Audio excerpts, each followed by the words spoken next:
Hello guys, कैसे आप लोग? ग्रेट। चलो अब शुरू करते हैं next topic, rules for determination of value of supply. Okay, तो अब तक हमने वैल्यूएशन चैप्टर देखा, अब इसके रूल्स देखते हैं वैल्यूएशन के। ओके, तो देखो क्या लिखा है वहां पे, एप्लीकेबिलिटी ऑफ वैल्यूएशन रूल। तो ये जो वैल्यूएशन रूल्स है ये कब एप्लीकेबल रहेंगे, है ना? तो नीचे दो सिचुएशंस आपको दिए, केवल इन दो सिचुएशंस में ये वैल्यूएशन रूल्स एप्लीकेबल होगी।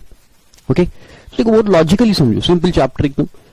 तो ये जो दो सिचुएशंस है इनमें वैल्यूएशन रूल्स एप्लीकेबल करना है आपको केवल। ओके, तो ये दो सिचुएशन कौन से, देखो, valuation rules are applicable when consideration either wholly और in part not in monetary terms.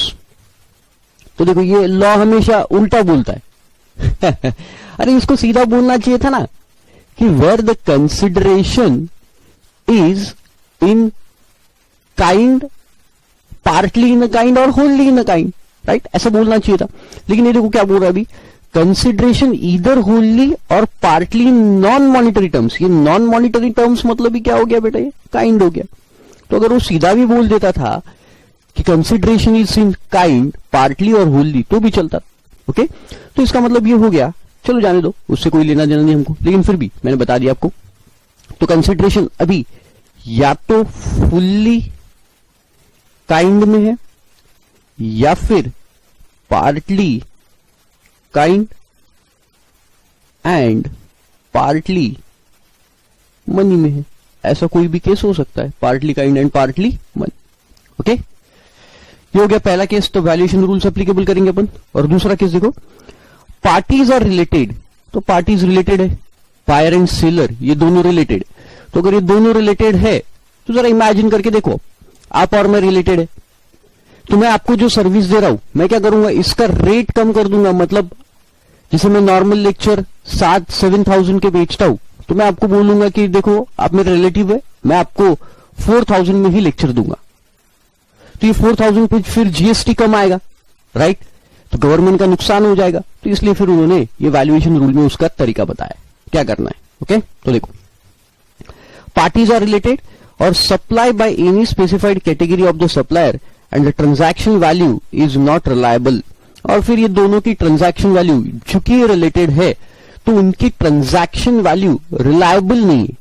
मतलब हम उनके डिपार्टमेंट उसके ऊपर रिलाई नहीं कर सकते कि ये सही ट्रांजैक्शन वैल्यू होगी, तो इसलिए फिर ये रूल्स में आपको आना पड़ेगा। ओके, तो चलो देखो क्या बोलता है। तो कंसिडरेशन होली और पार्टली इन काइंड और where these two are related persons. पहला देखो, रूल 27। ओके, सीजीएसटी के रूल है ये। तो रूल 27 क्या बोलता है, देखो, consideration is not wholly in a money. मतलब क्या, अगर ये होली इन अ मनी होता था, अगर if it is Holi in money, तो फिर सीधा सीधा अपन सेक्शन 15 के हिसाब से वैल्यूएशन कर डालते थे उसका। ओके, सेक्शन 15 हम लोगों ने देखा, तो उसके हिसाब से वैल्यूएशन कर डालते थे। लेकिन चूंकि ये होली इन अ मनी नहीं है, इसलिए अब प्रॉब्लम आ गया। तो प्रॉब्लम को कैसे सॉल्व करना वो वहां पे दिया है।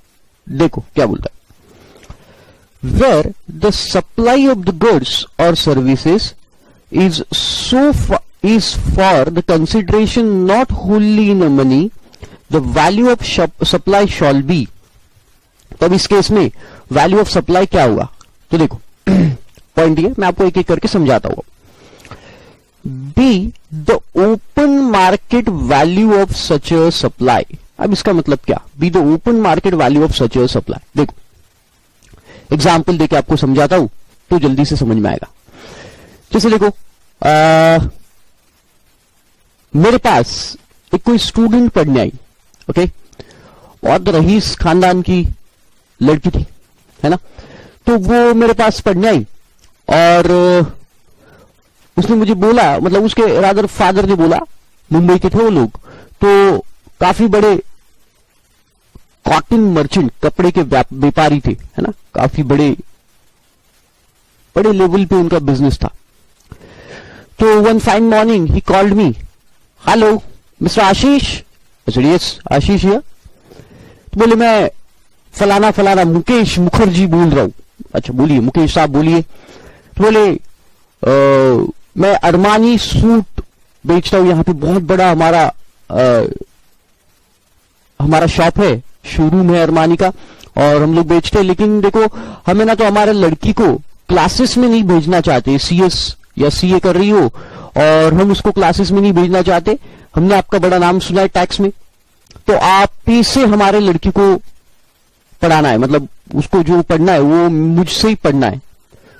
तो बहुत प्रभावित हो गई थी वो यूट्यूब पे मेरे लेक्चर देख के। ठीक है अच्छी बात है।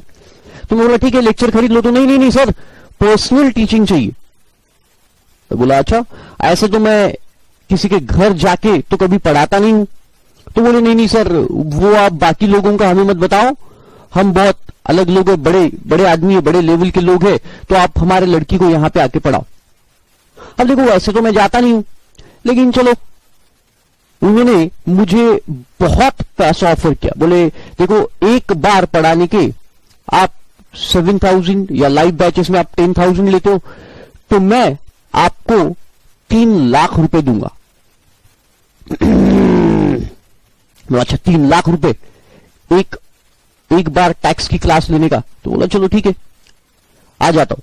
तो देखो अब क्या हुआ यहां पे समझो कि मैं लाइव बैचेस की मेरी जो फीस है ना, यहां पे लिख के बताता हूं आपको, मेरी लाइव बैच की फी 10,000 rupees, that is open for all. Open for all मतलब क्या? मतलब मैं बाकी सभी लोगों से, जो भी मेरे स्टूडेंट मेरे से पढ़ने आते, उनसे मैं कितना लेता हूं 10,000 rupees. Can I call it as open market value?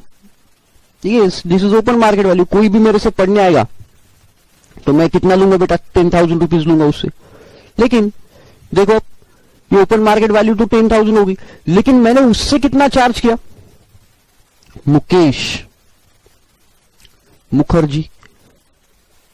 अब ये मुकेश मुखर्जी साहब से मैंने 3 लाख रुपए लिए। ध्यान से सुनना। तो देखो यहां पे एक डिफरेंस है। इनकम टैक्स की अगर मैं बात करूं, इनकम टैक्स, तो इनकम टैक्स में क्या होता है? कंसिडरेशन वो माना जाता है जो मिलता है। तो मुझे मिला कितना बेटा? 3 लाख रुपए मिले। तो मेरे लिए वैल्यूएशन क्या होगा? ये 3 लाख रुपए हो जाएगा कंसिडरेशन। बट यहां जीएसटी में ये जो पहला पॉइंट है, मैं पहले पॉइंट की बात कर रहा हूं केवल, ये पहले पॉइंट में वैल्यूएशन क्या माना जाएगा? जिस वैल्यू में आप बाकी लोगों को पढ़ाते हो। तो मैं बाकी लोगों को कितने रुपए में पढ़ाता हूं? सिर्फ 10,000 रुपए में।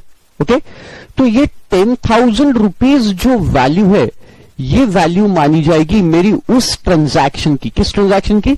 जिसमें मुखर्जी और मैं ट्रांजैक्शन कर रहे हैं।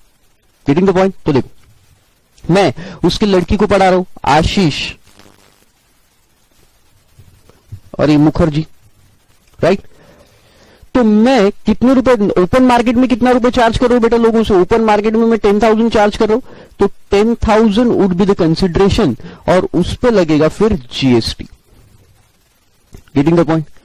At the same time Mukherjee मुझे क्या कर रहा है? वो 3 लाख रुपए का अरमानी का सूट दे रहा है। मान के चलो ये कंसिडरेशन नहीं, मतलब मनी नहीं, ये मनी होता तो फिर सेक्शन 15 में ही जाते डबल। तो मुझे क्या दे रहा है? वो अरमानी का सूट दे रहा है, अरमानी सूट। तो अरमानी सूट की वैल्यू कितनी की है? लेट्स से 3 लाख रुपए जो हमने देखा, ये 3 लाख रुपए सूट की वैल्यू है। ये देखो ये 3 लाख रुपए दे रहा है, मतलब मैं आपको 3 लाख रुपए दे रहा है, बार बार बताया, तो ये मनी तो हो ही नहीं सकता, क्योंकि मनी रहा तो फिर ये रूल्स में आते ही नहीं थे अपन। आई मीन टू से ये 3 लाख रुपए क्या था? या तो मनी और काइंड दोनों, या फिर सिर्फ kind. Getting the point? Partly money partly kind, या फिर फुल्ली काइंड। तो अपन पहला केस में पकड़ रहे कि मैंने 3 लाख रुपए का उनसे अरमानी का सूट ले लिया। ओके तो 3 लाख रुपए का जो मैंने सूट लिया, ये वैल्यू किसके लिए रहेगी बेटा? ये मुखर्जी के दे रहे। तो मुखर्जी जब मुझे देगा तो वो उनके ऊपर जीएसटी कितने के ऊपर चार्ज करेगा? 3 लाख के। बट मेरी वैल्यू कितनी रहेगी? 10,000। मैं जीएसटी कितने पे चार्ज करूंगा? 10,000 पे। समझ रहे आपको? ग्रेट। तो यहां इनकम टैक्स में क्या है सॉरी, इनकम टैक्स में क्या है वहां कि जो मिलता है उसे कंसिडरेशन माना जाता है। तो अगर मैं इनकम टैक्स की बात करता था तो ये 3 लाख रुपए मेरा कंसिडरेशन हो जाता था। ओके, ये 3 लाख रुपए आशीष का कंसिडरेशन हो जाता था। बट जीएसटी में ऐसा नहीं है, जीएसटी में ओपन मार्केट वैल्यू, बाकी लोगों को मैं 10,000 रुपीज में दे रहा हूं, तो फिर मेरी भी वैल्यू कितनी मानी जाएगी? 10,000 रुपीज ही मानी जाएगी। ओके, और ये 10,000 पे फिर वैल्यूएशन करके हमको जीएसटी लगाना पड़ेगा, ऐसा वो कह रहा है।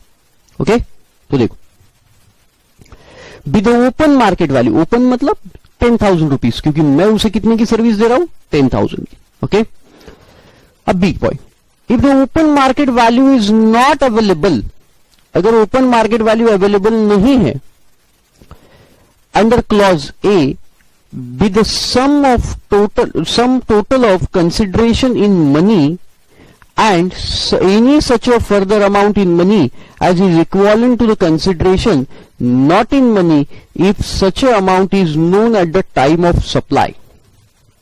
अब इसका मतलब क्या हुआ? देखो, क्या उन्होंने क्या किया? उन्होंने बोला कि देखो आशीष सर, आप हमारे यहां आके पढ़ाओ। अब मैं तैयार हो गया उनके यहां जाके पढ़ाने के लिए, ध्यान से सुनना, अब मैं उनके यहां जाके तैयार हो गया पढ़ाने के लिए, लेकिन मैं ऐसे लाइव बैच कहीं लेता ही नहीं हूं। मतलब live batches I didn't take, no live batches, मेरी सिर्फ वर्चुअल बैच चलती, नो लाइव, मेरी सिर्फ वर्चुअल बैच चलती। ओके, मतलब डीवीडी पेन ड्राइव के थ्रू। तो देखो, अब तो मैं उन लड़की को वहां मुंबई जाके लाइव बैच ले रहा हूं, उसको जाके पढ़ा रहा हूं। लाइव बैच मतलब वो अकेली लड़की को पढ़ा रहा हूं, लेकिन लाइव तो हो गया ना, मैं वहां जाके उसको पढ़ा रहा हूं, लाइव बैच हो गई। तो अब ऐसे case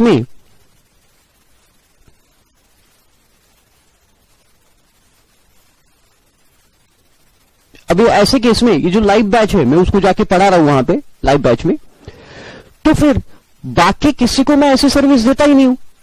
I never been given such a service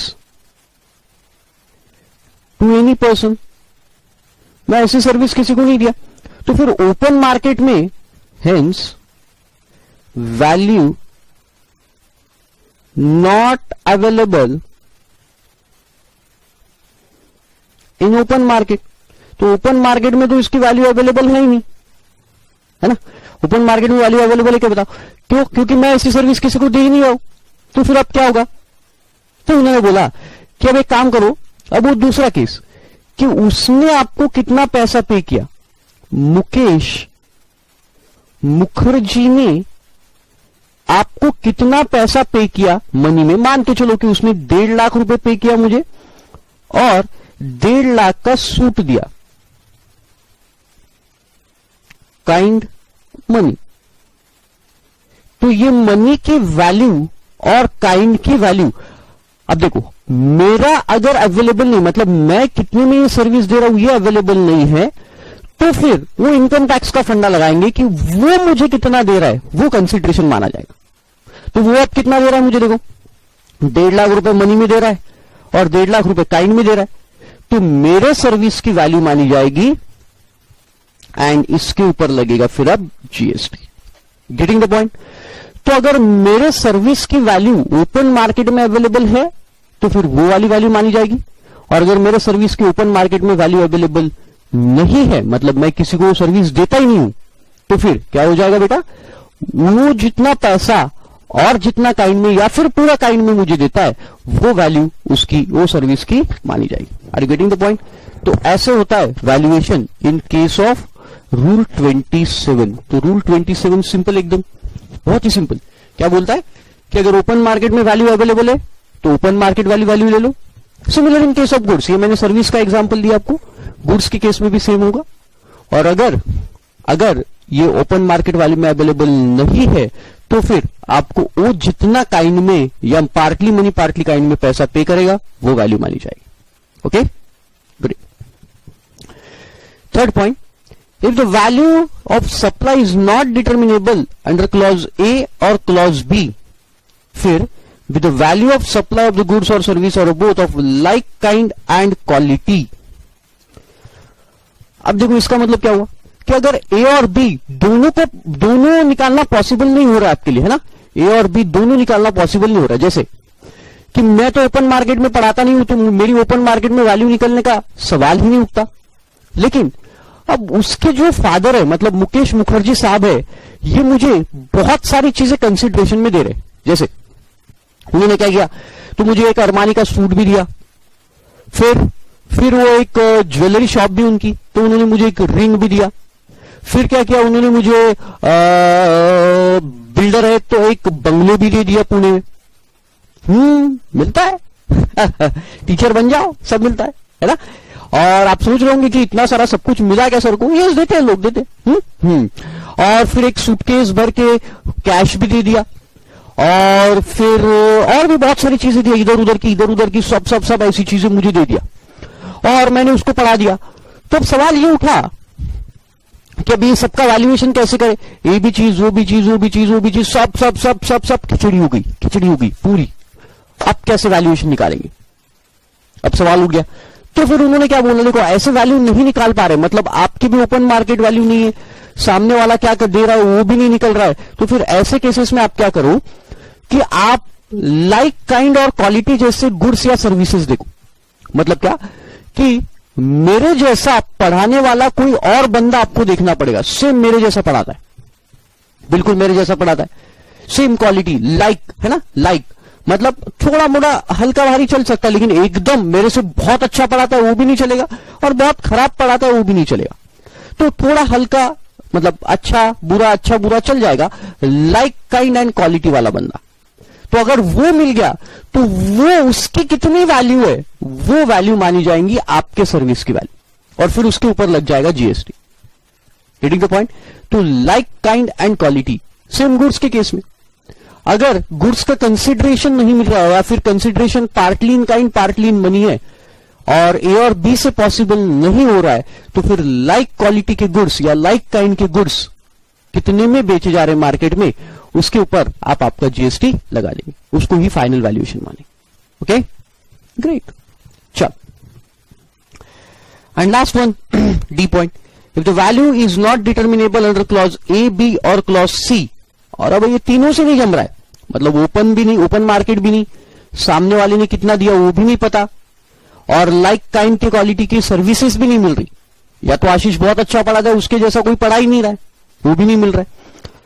With the sum of total consideration in money and such a amount in money that is equivalent to the consideration is not in money as determined by the application of rule 30 and 31 in that order. तो एक काम करो, ये सब छोड़ दो, ये सब लफड़ा बंद करो। अब ये तीनों अगर नहीं जम रहा तो लफड़ा बंद करो, रूल 30 और 31 में चले जाओ, वहां पे देखो क्या करना है। तो 30 और 31 बताएंगे फिर आपको वैल्यूएशन कैसे करना है, जो अपन 5-10 मिनट बाद नीचे आएंगे।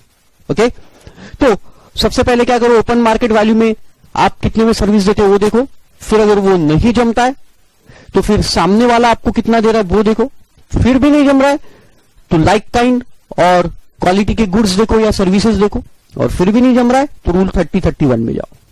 ओके, तो आप ऐसे निकाल लो फटाफट। पहले ओपन मार्केट लिखो, ओपन मार्केट, फिर कंसिडरेशन इन काइंड और मनी पार्टली रिसीव्ड,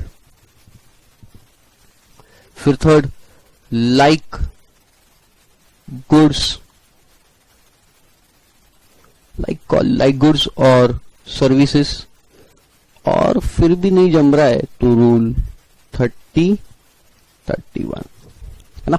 सिंपल। चलो, तो एक एग्जांपल देखते हो तो समझ में आ जाएगा। देखो, where a new phone is supplied for 20,000 rupees along with exchange of old phone.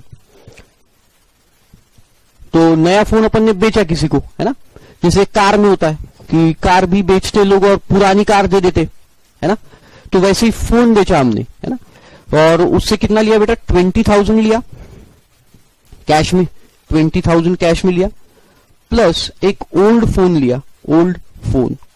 Okay, तो पार्टली काइंड हो गया और पार्टली मनी हो गया। and if the price of the new phone without exchange is 24,000 rupees, मतलब अब ये open market value available है आपके लिए, तो अगर ओपन मार्केट में अगर आप बेचने जाते थे तो ऐसा बिकता नहीं हो, वो कितने रुपए का बिकता है बाकी लोगों को 24,000 का, तो बताओ आपके लिए भी कितना वैल्यू माना जाएगा 24,000, as simple as that. The open market value of the new phone is 24,000 rupees, तो फिर आपके लिए भी वैल्यूएशन कितना हो जाएगा 24,000, एज सिंपल एज दैट. फिर where the laptop is supplied at 40,000 rupees along with a barter of printer that is manufactured by the recipient. तो ये फर्स्ट केस का एग्जांपल है ओपन मार्केट वाला. अब ये सेकंड वाला देखो, सेकंड केस सामने वाले ने कितना दिया. ओके तो बार्टर अपन क्या लेते, printer that is manufactured by the recipient, recipient printer manufacture करता है ना, ये सप्लायर और ये है रेसिपिएंट. तो ये रेसिपिएंट क्या देता है अपने को, प्रिंटर, और उसी का मैन्युफैक्चर किया हुआ प्रिंटर है, और हम उसे क्या दे रहे हैं, लैपटॉप. तो भाई लैपटॉप की वैल्यू निकालना है आपको. ओके तो ये लैपटॉप जो हम सिर्फ उसी को देते हैं, आगे लिखा होगा देखो. तो value of the printer known at the time of supply, देखो वैल्यू ऑफ द प्रिंटर मालूम है, मतलब इसकी वैल्यू है विच इज 4,000 रुपीज, 4,000 है, 4,000 रुपीज वैल्यू इसकी. But the open market value of the laptop is not known, इसकी value मालूम नहीं. The value of the laptop is 40, ये गलत लिखा, 4 नहीं होना चाहिए, 40 होना चाहिए, 40,000 rupees. Therefore the value of the laptop कितनी मानी जाएगी फिर 40,000 रुपीज. ओके हो भी नहीं सकता है ना ये कैसे लैपटॉप कैसे 4,000 रुपीज में जाए, तो ये 40,000. तो जो वहां से मिलेगा अपने को, तो वहां से क्या मिला, प्रिंटर, प्रिंटर की वैल्यू कितनी है 40,000 रुपीज, वो अपनी वैल्यू मानी जाए. Okay great. फिर दिया वहां पे ओपन मार्केट वैल्यू का मतलब और लाइक काइंड एंड क्वालिटी का मतलब, तो देख लो आप वही दिया. Open market value of the supply of goods and services और both means full value in money excluding, हाँ ये भी बात याद रखना, ये जो ओपन मार्केट वैल्यू रहेगी, जो आप मतलब मैं जो 10,000 रुपए बोला आपको मेरे सर्विस की वैल्यू, इसमें जीएसटी इंक्लूड नहीं, विदाउट जीएसटी. अब ये 10,000 के ऊपर मैं जीएसटी लेता हूं स्टूडेंट से. Okay 10,000 excluding integrated tax, central tax, state tax or union territory tax and cess payable by the person in transaction where the supplier and recipient are not related, ये दोनों related नहीं, and the price is sole consideration for sale, है ना, price अकेला consideration होना चाहिए sale, simple as that. Sole मतलब single consideration, बस वो प्राइस के अलावा मुझे और कुछ नहीं मिल रहा है, बस वो प्राइस मिल रहा है. एंड सप्लाई ऑफ गुड्स और सर्विसेज और both of like kind and quality means any supply of the goods or services or both made under similar circumstances, है ना, in respect of characteristic, quality, quantity, functional components, material, reputation of the goods, ये सब same होना चाहिए, functional quality वगैरह उसकी same होना चाहिए. तो उसके रिलेशन में जो भी गुड्स रहेंगे फिर लाइक क्वालिटी और काइंड वाले, उसकी वैल्यू हम कंसिडर कर लेंगे. Okay great. तो ये हो गया सेक्शन 27, रूल 27. फिर रूल 28. तो 27 किसके लिए था, अगर supply partly in kind and partly in money है या फुल्ली इन काइंड है. ओके तो वहां पे आप हिंदी में लिख लो, अगर सप्लाई लिखा भी है वहां पे, नॉट फुल्ली इन मनी मतलब पार्टली इन काइंड, लिख लो वहां पे partly in kind and partly in money और होल्ली इन काइंड है. ओके फिर नेक्स्ट दूसरा पॉइंट हम लोगों ने देखा था, अगर आपको याद होगा, तो पार्टीज आर रिलेटेड, ये दोनों अगर रिलेटेड है तो फिर उसके लिए 28 है. देखो सप्लाई बिटवीन द डिस्टिंक्ट और रिलेटेड पर्सन. अभी डिस्टिंक्ट मतलब क्या बेटा, आप और आपकी ब्रांच, ये दोनों क्या हो गए, डिस्टिंक्ट पर्सन हो गए, यू एंड योर ब्रांच, है ना. तो आप अगर आपके ब्रांच को सेल करोगे या आप आपके एजेंट को सेल करोगे, तो ये सप्लाई कौन सा हो गया, डिस्टिंक्ट पर्सन को सप्लाई हो गया, या फिर रिलेटेड पर्सन. रिलेटेड तो आपको मालूम है. ओके तो देखो क्या बोलता है, अगर आप आपके रिलेटेड पर्सन को बेचते हो, क्योंकि आप कम भाव में बेचोगे तो फिर गड़बड़ हो जाएगी, तो इसलिए ये रूल बनाए. देखो the value of supply of goods और सर्विसेज और both between distinct person as specified in subsection 4 and 5 of section 25 और where the supplier and recipients are related, ये दोनों रिलेटेड है या फिर ये डिस्टिंक्ट पर्सन है ना, डिस्टिंक्ट पर्सन या फिर related, other than where the supply is made through an agent. Agent के लिए अलग है थोड़ा सा, एजेंट का भी बताता हूं आपको। With open market value of such A supply, वही कि अगर मैं मेरे रिलेटेड पर्सन को माल बेच रहा हूं, जैसा ये ए है और ए ने बी को सप्लाई किया, दिस इज रेसिपिएंट, सप्लायर। तो ए ने बी को अगर कोई गुड्स सप्लाई किए, ए इज सप्लाई, तो अगर इसने सप्लाई किए तो ये कम भाव में कर सकता है, ट्रांजैक्शन वैल्यू रिजेक्ट हो सकती है। तो फिर इसलिए ये ए जो गुड्स बी को बेच रहा है उसकी ओपन मार्केट वैल्यू क्या होगी? Open market value, open market value ही, ओपन मार्केट वैल्यू आपकी कौन सी वैल्यू मानी जाएगी? जीएसटी वैल्यूएशन के पर्पज के, जीएसटी वैल्यूएशन पर्पज, वही वैल्यू मानी जाए और उसके ऊपर जीएसटी लगाया जाए। Okay, if the open market value is not available, अगर वो अवेलेबल नहीं है तो फिर क्या होगा? देखो, the value of supply of the goods और services of like kind and quality, तो फिर आपको लाइक काइंड और क्वालिटी वाली वैल्यू गुड्स देखना पड़ेगा, और वो लाइक काइंड और क्वालिटी वाली गुड्स की जो वैल्यू होगी वो वैल्यू ही आपके गुड्स की मानी जाएगी, लाइक काइंड और क्वालिटी वाले गुड्स। ओके, तो पहले ओपन मार्केट की वैल्यू देखो, अगर वो अवेलेबल नहीं है तो फिर लाइक काइंड और क्वालिटी वाले गुड्स की वैल्यू चेक करो। And if A and B is not possible, मतलब the value is not determinable as per A and B, the value determined by the application of rule 30 and 31, वही। तो अगर ये possible नहीं हुआ तो फिर आप क्या करो? रूल 30 और 31 में चले जाओ, वहां पे आपको बता देंगे कि इसकी वैल्यू कैसे निकालना है। ओके, ये तो बहुत ही सिंपल है। ओके, लेकिन इसमें दो प्रोविजो है, तो प्रोविजो देखो क्या है। Provided that where the goods are intended for the supply, further supply as such by the recipient, मतलब क्या? रेसिपिएंट, हमने पहले रिलेटेड पर्सन को बेचा, इज अ रेसिपिएंट, और वो रेसिपिएंट फर्दर सप्लाई करने वाला है। अच्छे से पढ़ो, एक बार में समझ में आ जाती है चीज, एक बार पढ़ो। Provided that where the goods are intended for the further supply as the recipient, the value shall at the option of the supplier, तो वैल्यू क्या लेना? ये सप्लायर के ऑप्शन के ऊपर है। With amount equal to 90% of the price charged for the supply of the goods of like kind and quality by the recipient to his customer not being a related person. Okay, और दूसरा proviso, provided further that where the recipient is eligible to for full input tax credit, the value declared in the invoice shall be deemed to be the open market value of such a goods and services. कुछ समझ में नहीं आया है ना? मुझे मालूम है आपको समझ में नहीं आया। देखो, सिंपल एकदम, देखो, ये है सप्लायर। ओके, ये सप्लायर ने कोई गुड्स रेसिपिएंट को बेचना है, तो ये रेसिपिएंट है और इसकी transaction value let's say 5000 rupees कोई गुड्स की, रेसिपिएंट। और ये रेसिपिएंट कौन है बेटा? रिलेटेड है ना, रिलेटेड। तो ये बहुत ही अच्छे से समझ लो, रिलेटेड है, रिलेटेड है, तभी तो प्रॉब्लम आ गया ना। रिलेटेड नहीं होता तो प्रॉब्लम आता ही नहीं था। ओके, अब देखो क्या, ये रिलेटेड रेसिपिएंट जो है, मान के चलो कि he is eligible to take ITC, और यहां लिखते अपन not eligible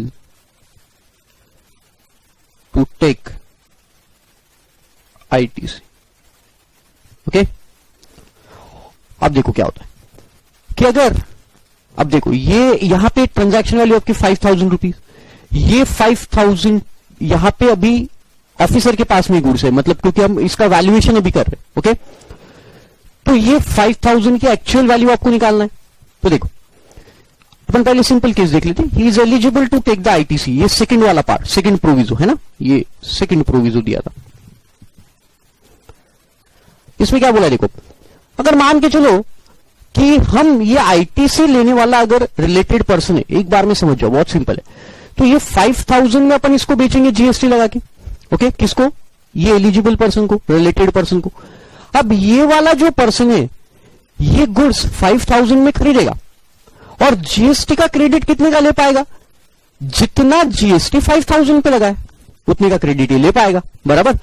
अब ये डिपार्टमेंट का कहना है कि ये चूंकि ये दोनों रिलेटेड पर्सन है, ये रिलेटेड पर्सन है, इसलिए ये मार्केट वैल्यू मान के चलो इसकी होगी 8000, लेकिन इन्होंने कितने में बेचा? इन्होंने सिर्फ 5000 में बेचा। लेकिन जरा सोच के देखो कि अगर इसके पास ये 5000 में चीज आई, जो चीज एक्चुअल में कितने में आना चाहिए था बेटा? 8000 में, बट ये रिलेटेड थी इसलिए 5000 में आ गई। लेकिन ये तो आगे 10000 में बेचेगा ना। ये जब आगे फर्दर सेल करेगा, ये आगे जब फर्दर सेल करेगा, फर्दर सेल, तो ये फर्दर सेल करते समय ये थोड़ी ना 8000 में बेचेगा, ये तो कितने में बेचेगा बेटा? 10000 में, क्योंकि उसको मालूम है कि बाकी लोगों को गुड्स 8000 में मिल रहे, तो ये तो 10000 में बेचेगा। तो देखो यहां पे गवर्नमेंट को ये ट्रांजैक्शन में जीएसटी कम मिल गया, क्योंकि ये ट्रांजैक्शन पे जीएसटी 8000 पे मिलना चाहिए था, जो जीएसटी अब उनको कितने पे मिल गया? 5000 पे। कोई बात नहीं, लेकिन जब अगला ट्रांजैक्शन होगा, फर्दर सेल होगा, तो फिर ये फर्दर सेल के समय ये जीएसटी कितने पे वसूल कर रहे हैं? 10000 पे। तो one and the same thing, मतलब इनसे मिलने से, इनसे 8000 पे मिलने से वो जीएसटी नहीं रुका, मतलब ये 8000 पे जीएसटी हमको ये सप्लायर के ट्रांजैक्शन पे मिलना चाहिए था, तो आज नहीं मिला, वो कल मिला, वो ये रिलेटेड पर्सन ने जब बेचा तब मिला। Getting the point? सिंपल एकदम। तो देखो ऐसे केस में जो उसके बिल में वैल्यू लिखी होगी, मतलब कितनी वैल्यू लिखी है? 5000 रुपए, यही 5000 रुपए हम जीएसटी के लिए वैल्यूएशन मान लेंगे। भले ये रिलेटेड पर्सन हमें मालूम है, ये कम भाव में बेचा, ये भी मालूम है, फिर भी हम 5000 ही हम उसका वैल्यू कंसीडर करेंगे। इसका कारण मैंने बताया, क्योंकि ये जो रिलेटेड पर्सन है ये आगे फर्दर सेल करने वाला है, और ये फर्दर सेल करेगा तो उस ट्रांजैक्शन में फिर से जीएसटी हमें बचा हुआ वसूल हो जाएगा। Getting the point? ग्रेट। लेकिन देखो अब प्रॉब्लम कहां आएगा? प्रॉब्लम वहां आएगा अगर वो आईटीसी नहीं लेता है। अगर वो आईटीसी नहीं लेता है, इसने तो क्या किया है, पहले वाले ट्रांजैक्शन में इसने 5000 पे आईटीसी लिया और 10000 पे आगे बेचा, जीएसटी वसूल करके हमको दे दिया। लेकिन अगर ये आईटीसी नहीं ले रहा है, कौन नहीं ले रहा है बेटा? ये सप्लायर। अगर सप्लायर जिस रिलेटेड पर्सन को बेच रहा है, वो रिलेटेड पर्सन अगर आईटीसी नहीं ले रहा है, तो देखो इसने इसको 5000 में बेचा, ओके, तो ये 5000 पे जो जीएसटी आया वो जीएसटी गवर्नमेंट को चले जाएगा। ओके, कौन पे करेगा? ये रिलेटेड पर्सन जो है, मान के चलो ये है सप्लायर है राम, और रेसिपिएंट मतलब ये रिलेटेड पर्सन है श्याम। तो ये श्याम जीएसटी का क्रेडिट नहीं ले सकता, क्योंकि is not eligible to take the credit of ITC. तो 5000 पे जितना जीएसटी है उतना श्याम ने राम को पे कर दिया, और राम ने उतना गवर्नमेंट को पे कर दिया। अब आगे सेल हो ही नहीं रहा है, सॉरी सेल हो रहा है, फर्दर सेल हो रहा है, further sale is there, but वो सेल पे जीएसटी नहीं है, no GST on further sale. Okay, क्योंकि ये रजिस्टर्ड नहीं है ना, ये रजिस्टर्ड नहीं है। तो फिर अब ऐसे केस में तो जीएसटी सिर्फ 5000 नहीं मिला गवर्नमेंट को, 5000 पे ही जीएसटी मिला, 5000 पे ही जीएसटी गवर्नमेंट को मिला। तो फिर गवर्नमेंट ने बोला ऐसे केस में क्या होगा? अब देखो ऐसे केस में वैल्यू क्या मानी जाएगी? या तो ओपन मार्केट वैल्यू, मतलब ये जो गुड्स है 5000 रुपीज, इसकी ओपन मार्केट वैल्यू क्या है? तो ये ओपन मार्केट वैल्यू अपन ने अभी निकाली, ओपन मार्केट वैल्यू ये थी 8000 रुपीज। या फिर ये जो फर्दर सेल होगा, ये फर्दर सेल कितने में हो रहा है? मान के चलो ये फर्दर सेल हो रहा है 9000 में, तो ये 9000 का 90% मतलब कितना हो गया? देखो फर्दर सेल एट 9000, तो अब 90% ऑफ 9000 दैट इज 8100। तो या तो ये वैल्यू या फिर ये वैल्यू 8000 ओपन मार्केट वैल्यू है ना, ये 8000 या फिर ये 8100 eight the option of SSC, मतलब इसके ऑप्शन पे, किसके ऑप्शन पे, सप्लायर के, क्योंकि हमारे गुड्स तो यहीं पे है ना, अभी हमारे गुड्स गए नहीं यहां पे। सुनो, ये 5000 वाले जो गुड्स है ये अभी सेल नहीं हुए रिलेटेड को, तो सर ये वैल्यू कैसे पता चले फिर फर्दर सेल की?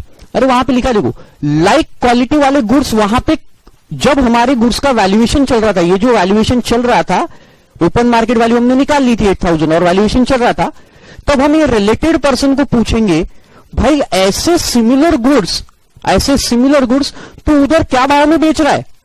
तो उसने हमें बताया कि मैं कितने में बेच रहा हूं, उसने हमें फोन करके बताया, भाई भाई भाई भाई भाई, रिलेटेड है ना, भाई भाई वो गुड्स कितने में बेच रहा है? तो भाई ने बताया मैं 9000 में बेच रहा हूं, चरक फोन अभी 9000 में बेच रहा है। तो हम क्या करेंगे, ये 9000 का 90% करेंगे और उसको किसके साथ कंपेयर करेंगे, open market value eight the option of the SSC. SSC कौन है, सप्लायर। तो आप जीएसटी ऑब्वियस सी बात है किस पे लगा के देंगे फिर, 8000। तो आपके समझ में आया ऐसा क्यों हो रहा है बेटा? क्योंकि यहां ये जो बंदा है, ये जो नॉट एलिजिबल फॉर आईटीसी, अगर ये एलिजिबल फॉर आईटीसी होता तो फिर गवर्नमेंट को कोई फर्क ही नहीं पड़ता, ये पहले ट्रांजैक्शन में ना मिले बट फर्दर ट्रांजैक्शन में जीएसटी मिल ही जाएगा, बट यहां वैसे नहीं हो रहा था। ओके, तो इसलिए फिर आपको 90% का वो फंडा बोला है।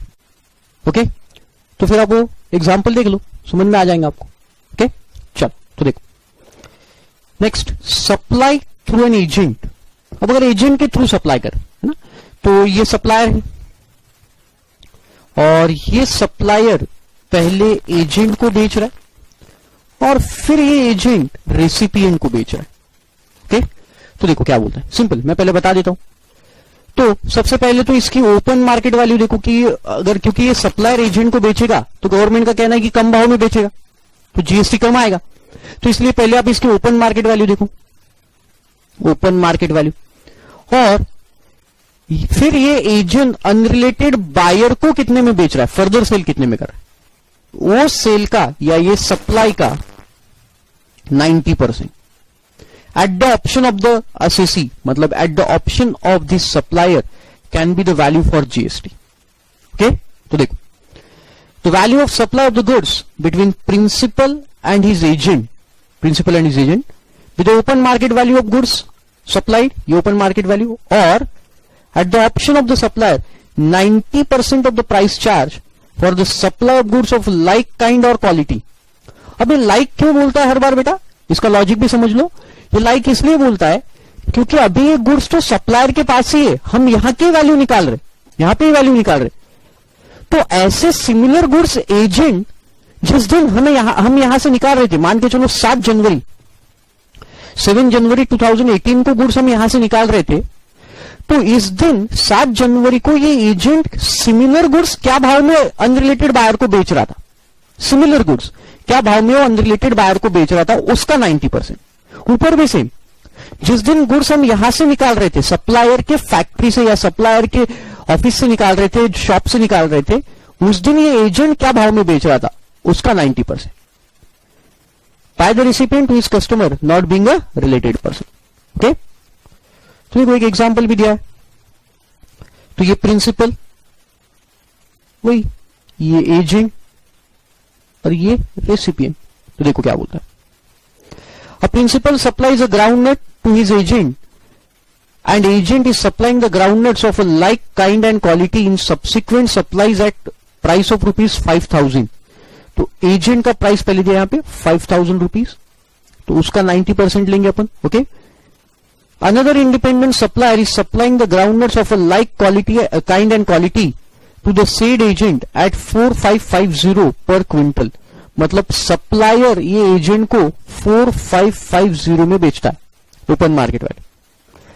The value of supply made by the principal is 4550 per quintal, where exercisable at the option of the value, this is 90%